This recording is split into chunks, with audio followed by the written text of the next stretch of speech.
All right, gang, welcome to lab. Today I'm going to show you how to set up a genital culture.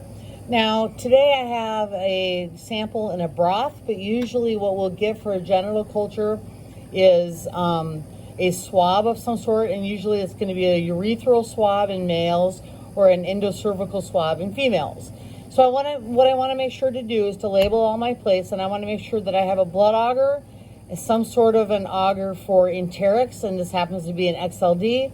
And then also I want to set up a CNA. A CNA auger is going to pick up your gram positives, while your XLD is going to pick up your enterics, your gram negatives. So we'll also want to set up a modified Thayer-Martin to pick up any Neisseria gonorrhea. So to do this, if I have my sample, so like I said, usually your sample comes in as a swab, but today we're going to show you what to do if it comes in a broth, okay? So I'm going to basically open up my broth like so. And then I want to make sure that all my plates are flipped over. And I'm going to take my lids off my plates a little bit here. And then what I want to do is I want to take my broth, and using a Dispo Pasteur pipette, I'm going to go ahead and put my broth on my plates like so. And I can, since the plates are sterile and the broth is sterile, I can actually squirt back any sample back into the broth. Okay? So now what I'm going to do is I am going to dispose of my Pasteur pipette in sharps because it is glass.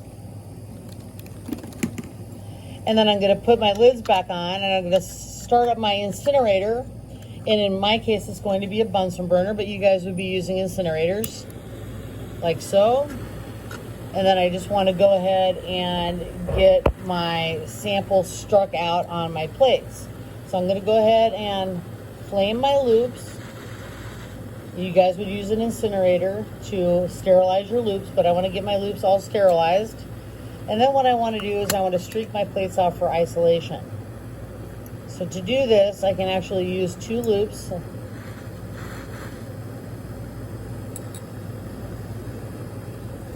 And I just want to streak it 4 ways for isolation. And the reason we're doing that is because genital cultures are mixed flora, and we want to make sure that we are able to get isolated colonies. We want to get isolated colonies because if there's any pathogens like yeast or gonorrhea or strep B or enterics, we want to make sure that we can actually thin those out from the rest of the population of organisms. So I'm going to go ahead and streak out my second plate.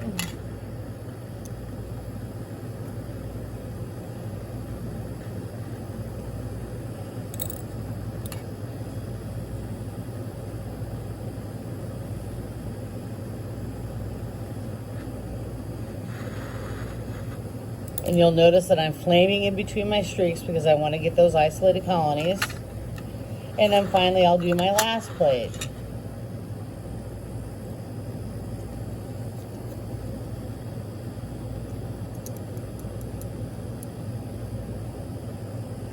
So basically for a genital culture, we want to make sure that we set up a enteric plate of some sort, a blood, a chocolate, and a modified Thayer-Martin. A modified Thayer-Martin is for Neisseria gonorrhea.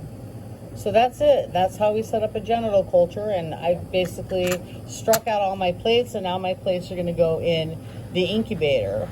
And then tomorrow what I'm going to do is I'll check my plates and see what organisms are growing, and then I'll go ahead and look for pathogens. So that's it for genital cultures. Have a good day.